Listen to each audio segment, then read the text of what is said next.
Hello' guys good morning. So' আজি ৰাতিপুৱাই বন্ধুৰ গাড়ীখন লৈ আহি গ'লোঁ তাহাঁতৰ ডক্টৰৰ ওচৰত। মানে তাৰ গাড়ীখনৰ অকণমান প্ৰব্লেম এটা দি আছিলে, চ' ভাবিলোঁ ডক্টৰৰ ওচৰত লৈ যাওঁ। আৰু ডক্টৰে অনাৰ লগে লগে ওপৰলৈ উঠাই ল'লে গাড়ীখন আৰু আহি পেলাই তলত চালে যে তাৰ চকাত কিবা এটা ফচি আছে। চ' বাৰীডাল ভৰাই অকণমান ঘূৰাই দিওঁতে যেনিবা বস্তুটো ওলাই গ'ল।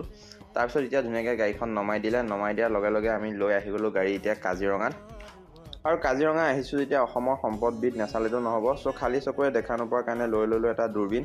আৰু দূৰবীণটো দি ভালকৈ জুম কৰি চাওঁতে দেখি গ'লোঁ এইটো বস্তু। আপোনালোকে যোনটো দেখিলে ময়ো সেইটোৱে দেখিলোঁ। চ' নিৰাশ মনে আহি গ'লোঁ এতিয়া ডাইৰেক্ট কাজিৰঙাতে থকা মস্ত চিম্পাঞ্জী এটাৰ ওচৰত।